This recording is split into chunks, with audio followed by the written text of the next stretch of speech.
A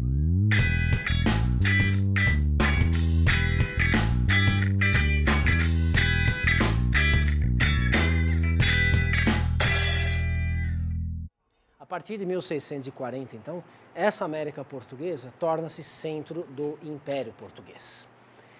E no século XVIII, isso já avançado um pouco essa periodização, né, nós vimos como que os estadistas portugueses veem nos territórios americanos a condição sine qua non para a possibilidade de fortalecimento, de reerguimento desse império, né, é o Brasil. Não à toa, o Brasil passa a ser visto como uma unidade.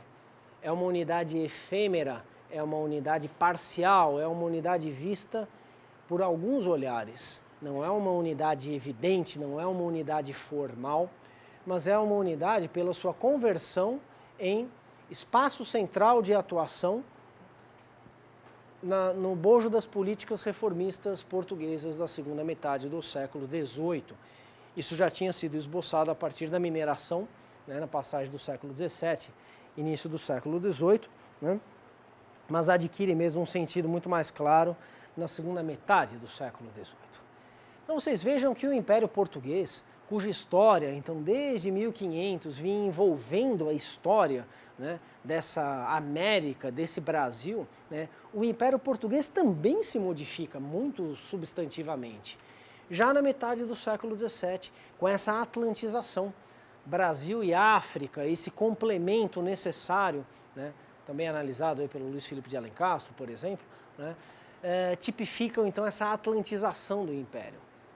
Vejam então que nós não estamos falando então também de uma história única, a história do Império Português. Resolvemos então o anacronismo, que enseja a expressão Brasil colônia. Não, também não é tão simples. Porque a história desse Império Português é a história de um império asiático, de um império comercial, de um império de feitorias, com a presença do Brasil numa condição específica. É a história de um império que é parte do Império Espanhol. É a história de um império que se modifica com uma prioridade dada para seus territórios ocidentais, porque os orientais praticamente não tinham sobrado, né?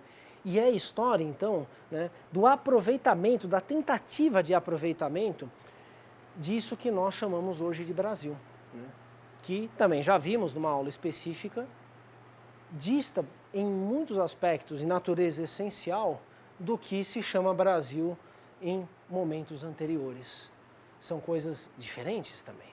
De todo modo, esse reformismo ilustrado, ele parte de uma percepção de que é possível, de que é necessário, então, modificar o conjunto do Império e necessariamente modificar, então, a presença, o papel desempenhado pelo, agora, Brasil no conjunto dos territórios portugueses. Veja, até aqui uma observação geral, uma observação das unidades mais amplas de análise que nós temos que considerar, né? Estamos falando de uma história mundial, né? Uma história mundial, de uma economia mundo, sim, agora já são de várias economias mundo, se a gente quiser continuar na esteira das expressões brodelianas, das concepções brodelianas da história do capitalismo, né? Sim, de várias economias mundo, né? Só que formando um sistema a partir da expansão de uma. De todo modo, sempre devemos considerar, né, que essa observação dos limites, né, mais amplos, né, da nossa análise não deve se encerrar nessa amplitude, né? Ela só faz sentido se ela observar também os elementos específicos, se observar o chão, o dia a dia, né, as pessoas de carne e osso, as realidades, os fatos e os acontecimentos. Não estamos autorizados de nenhuma maneira a desprezar o específico em prol do geral, assim como devemos entender o específico a partir do geral. O que chamamos de geral, então, só faz sentido a partir do que é específico também. Podemos conceber daí uma dialética entre o todo e as partes? Sem dúvida. Por que uma dialética? Porque um não existe sem o outro, mas um é potencialmente a negação do outro. O específico é aquilo que não é geral, o geral não é o específico. No entanto, o geral só é geral por causa do específico e vice-versa. Estamos então diante de uma dialética, repito, entre todo e partes. A nossa observação, então, se ela deve se preocupar, né, com a amplitude máxima, né, da atribuição de significados, ela deve também respeitar o que há de mais concreto e de mais real na observação da história. Vamos afirmar aqui genericamente, sem muito erro, sem muito drama, que nós brasileiros somos péssimos no reconhecimento de datas da história do Brasil, né? Pô, se as pessoas não sabem dizer o ano da independência do Brasil, elas vão saber o ano do quê, né? Bem, eu respondo, elas sabem o ano do nascimento delas, não é verdade? Né? Todo mundo aqui sabe o ano em que nasceu, não é verdade? Sim, não, mas nem todo brasileiro sabe o ano em que nasceu. Sim, não sabe porque não sabe exatamente quando foi o registro, porque a família morava não sei aonde, as condições eram outras, mas são as exceções a confirmarem a regra. Se nós sabemos o ano em que nós nascemos, eu até já brinquei aqui com vocês, né? Sim, eu nasci em 1972. Se alguém ignorar e trocar o ano de 72 pelo ano de 71, eu estou eliminado do mundo. Eu não existo, porque eu nasci em 72 e não em 71. Né? Então, se alguém confunde, não, mas tal coisa que deveria ter acontecido em 72, aconteceu em 71 ou em 70, né? Esse pequeno deslize factual, né? Esse protesto contra a decoreba, né, das datas, significa a minha inexistência. E para mim, isso a minha existência é relevante para mim, obviamente. Né? Bom, se nós então nos preocupamos com nossas datas individuais, por que não nos preocupamos com datas que se remetam ao coletivo? Entramos numa outra discussão que eu não quero fazer agora. Mas nada nos autoriza, como historiadores, a ignorarmos as datas, a ignorarmos os fatos, a ignorarmos os nomes das pessoas. Né? Não é para reduzir a história da independência do Brasil à história de Napoleão Bonaparte, não é isso. Né? Mas não podemos ignorar a trajetória desse indivíduo aí, né? Assim como não podemos ignorar, enfim, a trajetória de governantes, de poderosos. O problema é se essas trajetórias obliterarem trajetórias de outros grupos sociais, de indivíduos colocados em outros grupos sociais. Aí é um problema, porque a sociedade não é feita só pelos poderosos, mas a sociedade também não é feita só pelos dominados, né? Isso me parece tão óbvio, mas nos dias de hoje a gente precisa afirmar isso categoricamente.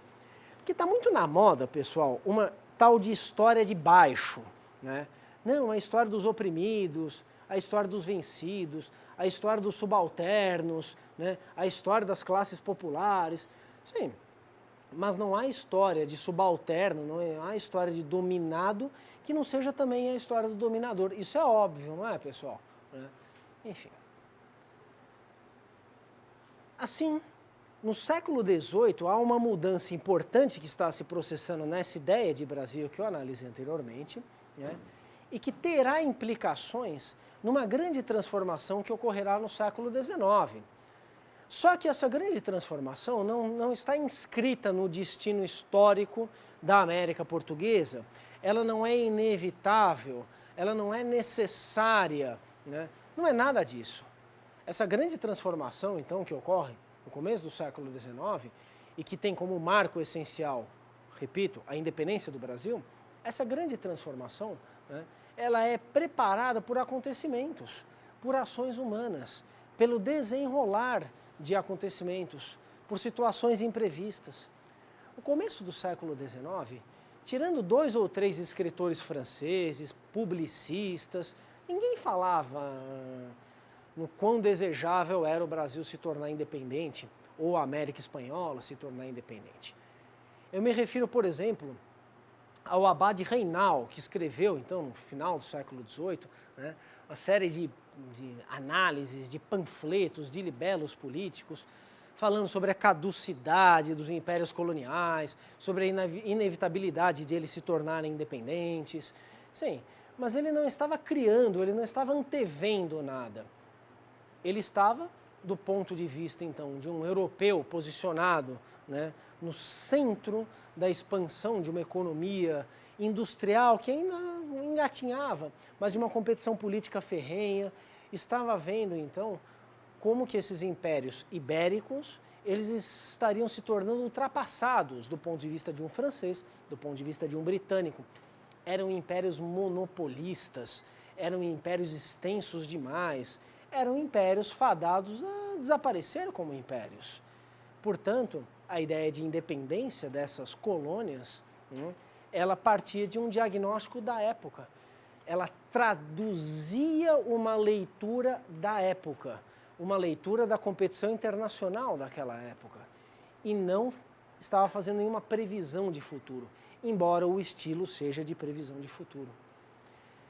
Ninguém seriamente, então, desejava a independência dessas colônias.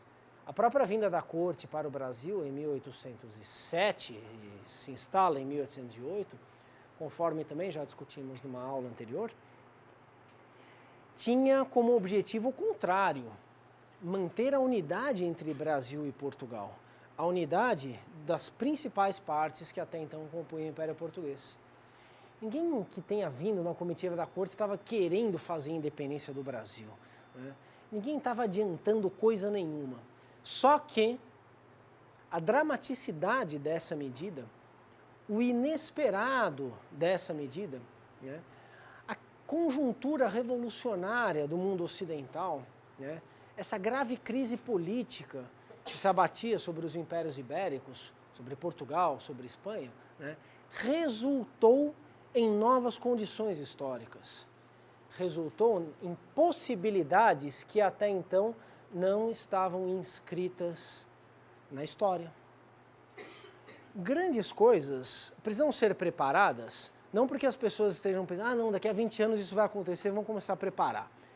Mas porque grandes mudanças, elas pressupõem, então, que as pessoas se acostumem com um mundo diferente.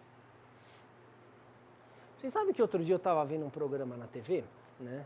É sobre tecnologias e o mundo do futuro, né? Tinha um empolgado lá que estava fazendo umas previsões para o futuro, né? Como que vai ser então a vida da humanidade daqui a 20 ou 30 anos, com essa rapidez, né, das transformações tecnológicas na esfera da nossa vida cotidiana. Aí o sujeito afirmou assim, daqui a 20 ou 30 anos as pessoas andarão em carros que voam, né? Tudo bem, teremos tecnologia para isso, então voar significa voar mesmo, né? Tipo filme futurista, assim, né? Dá para fazer. Isso, Jetson. Eu estava pensando Blade Runner, você pegou Jetsons, né? Enfim, desenho e tal. Tecnologia para isso certamente haverá, mas haverá necessidade disso?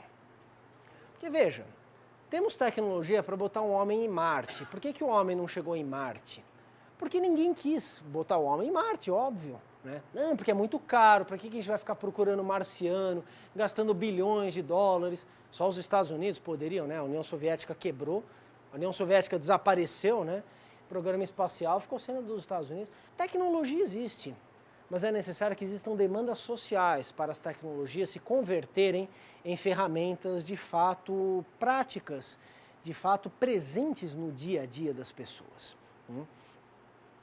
Por que eu estou falando disso tudo, então? Né? Porque esse exemplo da tecnologia, né, que precisa de demandas e não da simples capacidade dela existir, né, traduz o que eu me referi como criação de condições históricas de realização de algo, né?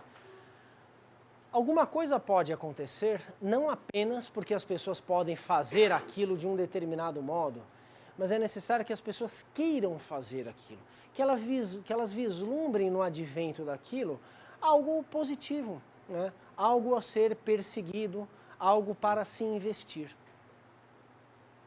Repito, no começo do século XIX, praticamente ninguém no Império Português desejava a independência do Brasil.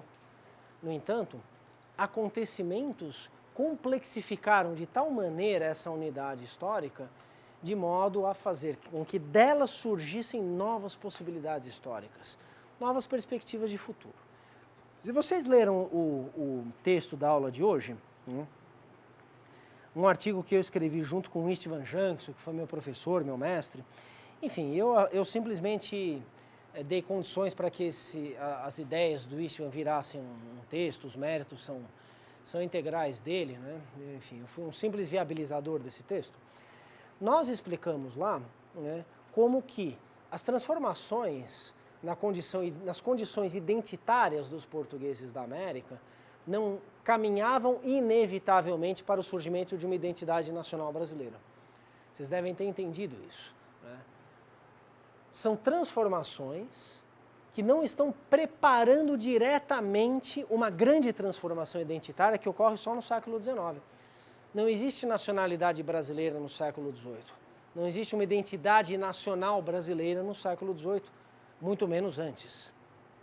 No entanto, as transformações nesse jogo identitário, e que nós diagnosticamos como sendo basicamente uma politização de identidades, porque nem toda identidade é política, né? A identidade pode ser, enfim, uma identidade completamente alheia a qualquer projeto de organização política de uma sociedade, né? Pode ser uma identidade de gênero, pode ser uma identidade, enfim, de costumes, enfim, vocês podem se identificar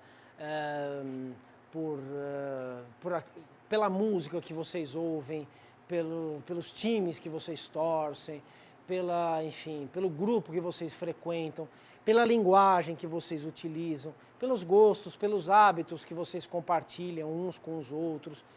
Tudo isso engendra identidades. São identidades que têm peso no nosso dia a dia. Elas configuram realidades. Só que essas identidades não aspiram à formação, né, de estados, não aspiram à concretização de projetos de organização política. No final do século XVIII, na América Portuguesa, é visível, então, um processo de politização de identidades, né? Então é, por exemplo, o português da Bahia, que até então era português, era da Bahia e era, enfim, um homem livre, era um liberto, era, enfim, branco, era um pardo, era um comerciante, era um padre, enfim, diversos âmbitos identitários conviviam nessa identidade de um português da Bahia. No final do século XVIII, esse português da Bahia pode falar da formação de um Estado, da República do Povo Baiense. Isso da parte dos contestadores, obviamente, daqueles que se empenharam então num projeto político de teor revolucionário em 1798. O baiense torna-se não mais simplesmente um português da América, mas é um português da América que tem a aspiração de se separar, de formar uma república. Isso é uma politização. O povo baiense de 1798 não terá nada a ver, em termos diretos, com o brasileiro pós-1822. Aliás, o processo de independência do Brasil se empenhou ativamente, né, em evitar o que podia ser considerado como excessos democráticos, né, de movimentos políticos muito radicais. A independência do Brasil ela foi, digamos, contra, né, movimentos como o da Bahia de 1798. No entanto, na Bahia, em 1798, houve uma politização de uma identidade regional. Essa possibilidade, então, de que uma identidade se tornasse uma identidade política, ela foi preparada na Bahia em 1798. Foi preparada em Pernambuco em 1817, tinha sido preparada em Minas Gerais em 1789. A politização, então, pode ser vista como uma nova condição histórica da qual se valeu a formação da identidade nacional brasileira. Faz sentido isso, pessoal? É um efeito indireto, mas é um efeito substancial. Novas coisas podem acontecer daqui para frente, mesmo que o que esteja sendo feito agora não esteja vislumbrando aquilo que virá pela frente. Porque o povo baiense não queria a independência do Brasil, nem pensava na independência do Brasil. Mas vislumbram um mundo sem metrópole, assim como os ingleses da América do Norte já tinham vislumbrado e concretizado um mundo sem metrópole em 1776. Vislumbra-se, então, a possibilidade de que um português da Bahia ou de outro lugar, né, organize uma forma política própria. Esse processo de politização das identidades já existentes, identidades que conviviam de forma desprovida de grandes problemas, que conviviam de forma consideravelmente harmônica, né? Claro, eivadas de conflituosidade natural à vida em sociedade na colônia, né? Então, mas isso não tem a ver diretamente com a existência dessas identidades. Isso é um marco fundamental, é uma tradução dessa substantiva modificação histórica que está se produzindo no começo do século XIX. No fundo, é por isso que o nosso curso termina aqui, porque daqui para frente a história será outra. Sim, mas a história é sempre outra porque ela nunca se repete, mas aqui ela será mais outra do que costumava ser até então. Os padrões de modificação se acentuam, né? As unidades de observação se modificam mais do que de costume. Os limites da nossa observação são outros. De certo modo, tudo se modifica.